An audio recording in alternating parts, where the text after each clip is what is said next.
우리나라에서는 다소 흔한 질병일 수 있는데요. 이 원인은 크게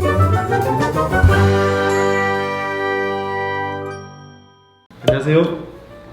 범어동물의료센터 외과수의사 박성균입니다. 오늘은 우리 강아지, 우리 아이들의 식분증의 원인에 대해서 알아보도록 하겠습니다. 식분증이란 강아지가 자기의 변 내지는 다른 친구의 변을 먹는 행위를 얘기하는데요. 실제 진료를 보다 보면 보호자분들이 우리 아이가 변을 먹었다, 또는 우리 아이가 변을 누기는 누는데 변을 치우려고 보면 변이 없다, 이렇게 얘기하시면서 굉장히 부끄러워하시는 분도 계시고, 아니면 굉장히 정색을 하시면서 어떻게 이런 변을 먹을 수가 있냐, 변을 먹은 걸 본 이후로 뽀뽀를 못하겠다, 이러신 분들도 계신데요.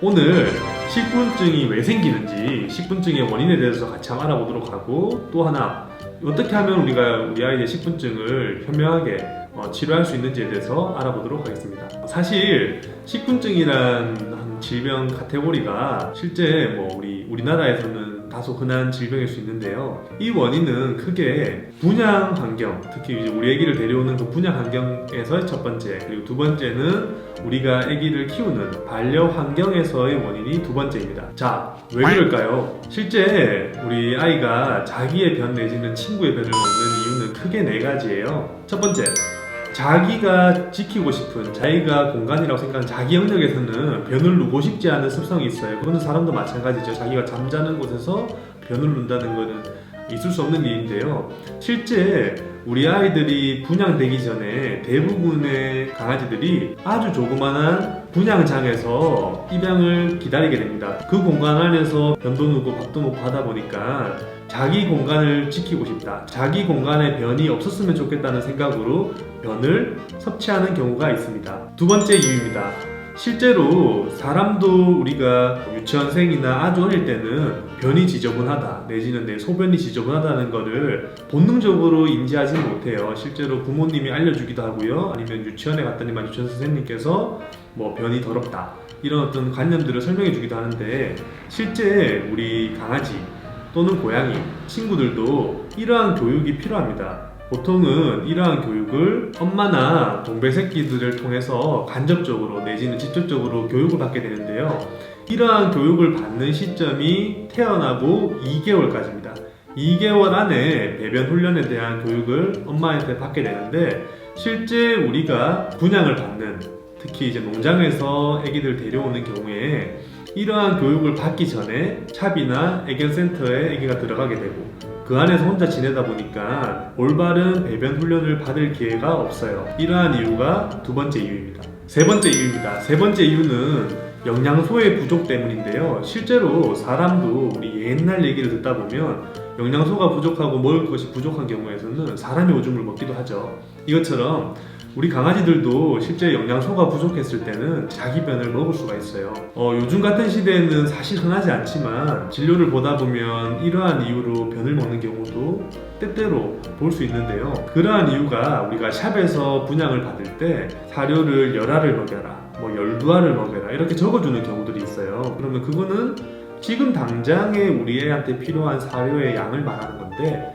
그거를 고지고대로 믿는 보호자의 경우에 12알을 한 달 내내 주시는 거예요.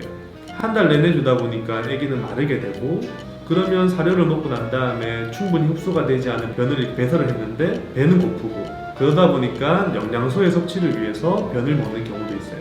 또 그게 아니고 충분한 양의 사료를 먹는데도 불구하고 기생충 감염이 되어 있다거나 내과적인 질환이 있는 경우에는 이거를 충분하게 흡수 내지는 소화를 시킬 수가 없어요.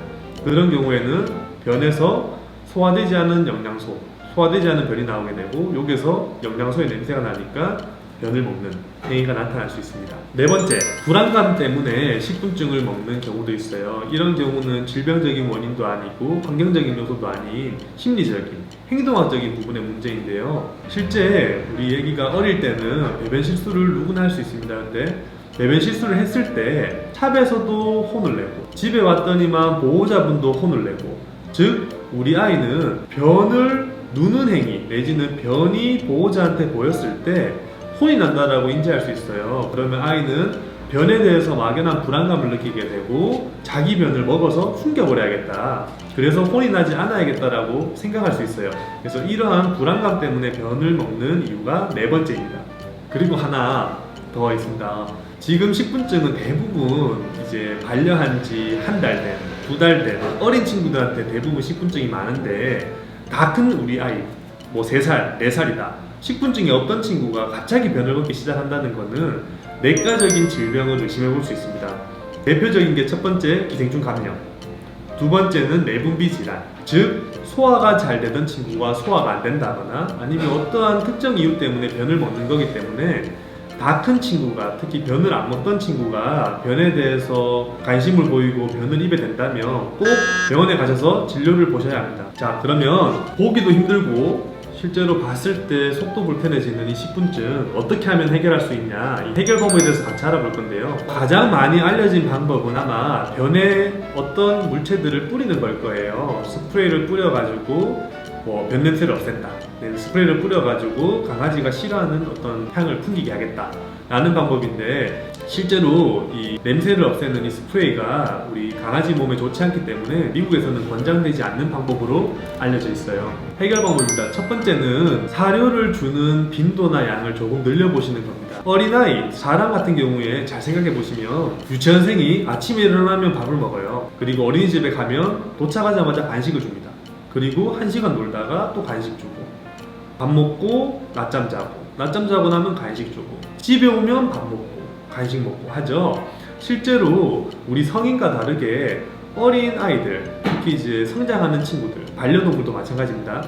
어린 반려동물 같은 경우에 하루 5끼 정도의 소량 다식, 작지만 여러 번 주시는 게 권장됩니다. 그래서 아기의 배고픔, 공복 시간을 줄여주고 많은 양이 아닌 적당한 양을 줌으로 인해서 변에 불필요하게 영양소가 많이 나오는 것을 막으셔야 됩니다. 두 번째 방법입니다. 우리 강아지들이 자기 공간, 자는 곳하고 밥 먹는 곳, 변 누는 곳을 구분하고 싶다고 했죠.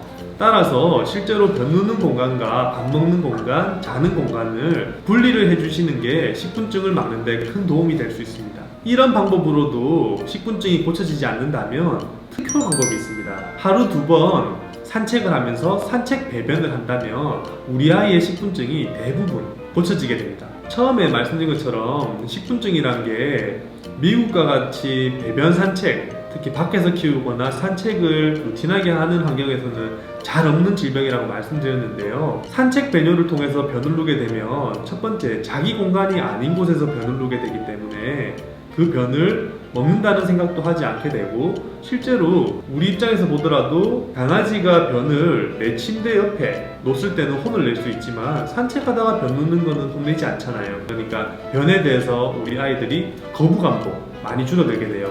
실제로 산책 변효를 하루 2번 이상 했을 때 많은 환자들에서 식분증이 금세 고쳐지니까 너무 걱정하지 마시고요. 실제로 한 연구에 의하면 1살 이상의 강아지의 반 이상이 식분증이 개선됐다고 해요. 그러니까 지금 당장 우리 아이가 변을 먹는다고 해서 너무 상심하지 마시고, 또 우리 아이를 너무 이상하게 보지 마시고 조금 아까 말씀드린 3가지 방법을 적용해 보시고, 또 혹여나 3가지 방법에 애가 배움이 좀 늦다라고 해도 1살 이후에는 반 이상이 고쳐지니까 너무 걱정 마시고, 또한 우리 아이가 정기적인 구축만 제대로 했다라면 실제 사람에게 해로운 건 없다고 해요. 그래서 뽀뽀를 한다거나 같이 뭐 스킨십을 하는 거에 있어서 너무 거부감을 갖지 않으셔도 된다는 거 꼭 아셔야 될 것 같습니다. 오늘 우리 아이의 식분증의 원인과 그 해결 방법에 대해서 간단하게 알아봤는데요. 오늘 영상이 도움이 되셨더라면 좋아요와 구독 부탁드리겠습니다. 감사합니다.